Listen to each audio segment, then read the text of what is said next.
it's me, Colton, with Empty Popcorn Bucket Productions, and today I'm going to be doing my Oppenheimer review.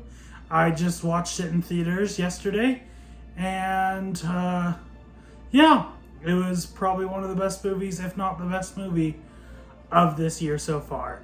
TLDR, before I go into everything, I said I was going to do Mission Impossible review. I'm still going to do this, but this movie was better, and so that's why I'm doing a review. But before I jump into my review, here is the trailer for Christopher Nolan's Oppenheimer.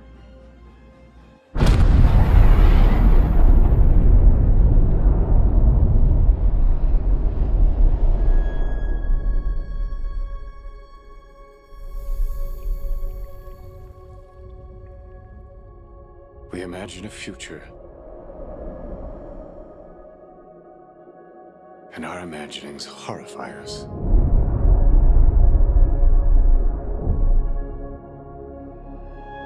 They won't fear it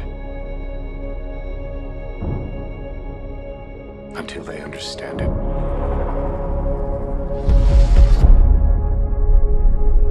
And they won't understand it until they've used it.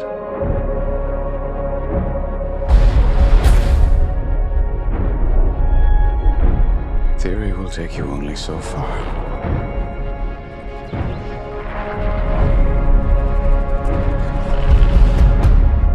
I don't know if we can be trusted with such a weapon. But we have no choice.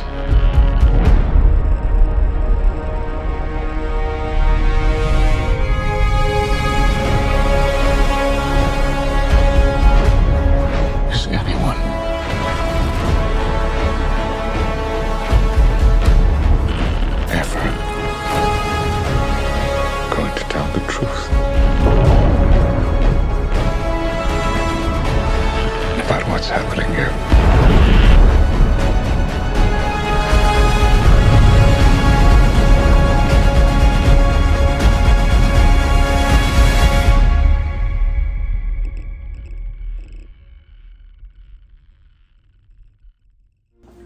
So you're noticing now, I'm in the small corner of the screen because I wanted to try something new. So here above me, maybe it's that way. I don't know how it works. I think it reverses it. So maybe it's right there. Huh. I'm weird. I'm sorry. Is the footage of the longer trailer of Oppenheimer. But let's jump into my review. So there's not a... Actually, that's a lie. I love movies. When a movie makes me think like where my mind is only set on that movie for literally the rest of the day into the next day, really goes to show what kind of movie this is. And I would call myself a Christopher Nolan loyalist. I love the Dark Knight movies. I love Interstellar. I love Inception. I love The Prestige. Tenet's really good. Dunkirk's good.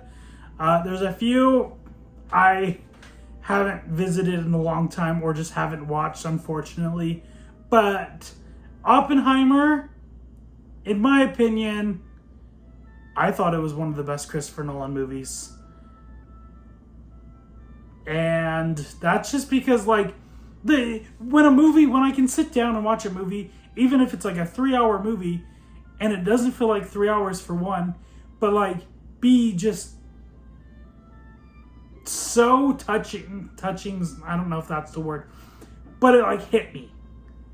It's such a heavy movie with such a heavy theme and topic that, like, it's crazy the power that was created by Robert Oppenheimer.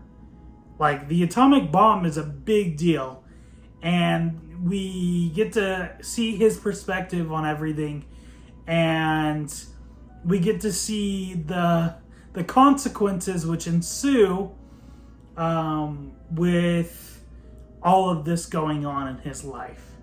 So one of the highlights of this film, obviously, is Cillian Murphy playing Oppenheimer, and Robert Downey Jr. playing Strauss.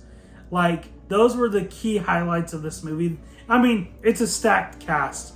Like, there's moments with Emily Blunt that, like, dialogue was so great. I'm all over the place, and that's just how my reviews are, and I don't apologize.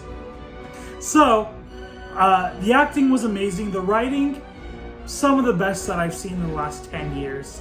There's some dialogue sequences in this film that I'm just, like, eating it up. Like, the words are just so good. And there's a lot of visual things. Christopher Nolan uses practical effects in this movie to the best of his advantage. He basically created his own bomb, and don't worry, it wasn't an atomic bomb, but he wanted to recreate the Trinity test the best that he could, and the way he did it was amazing. And some people are critiquing it, and I was just on the edge of my seat as the numbers were going down and down and down, and like it was amazing. It was so good. Another thing that just really struck me in this film, and there's moments where he talks about it, but I can't remember how exactly he words it, but music is a big part of this movie, and the composer of this film, Ludwig, I don't know his last name, forgive me. It was such a beautiful score. There are so many musical moments in this film that just really hit me just because of the score alone. Yeah, this film reviews all over the place, but I just absolutely love this movie. And to set aside to talk about my critiques for a minute, I'm not a huge fan of nudity in films, and that was probably the biggest critique I have. Personally, I don't think it was as important to the story as others might think. I think they could have went about it a different way with Florence Pugh's character. But that's just something that I'm not a fan of.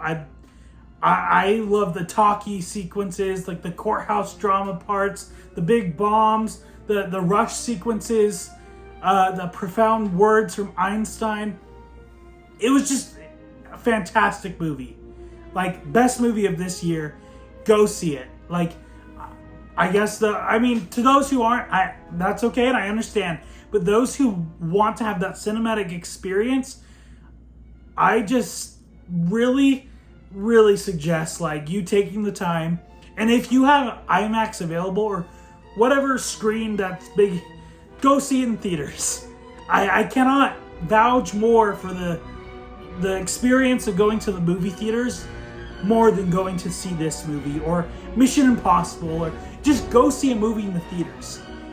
Streaming is nothing compared to what you get inside a motion picture cinema, because that is the way these directors have intended these films to be seen, and I stand so firm to that. So yeah, that's my review. I love this movie. I want to go see it again to freshen out my thoughts. Like I always say in my videos, please share, please like, subscribe, but sharing's the most important part. I'm becoming more and more serious with this, and I just really need that support for everyone to share. And so if you can just take a moment to share this video, like it, subscribe, do all those things, and I would really appreciate it. I hope to make more videos. I love doing YouTube. It's fun, and I really want to get somewhere with it. But I need your guys' help to do that. So thank you for watching. I hope you guys have a great day. And bye.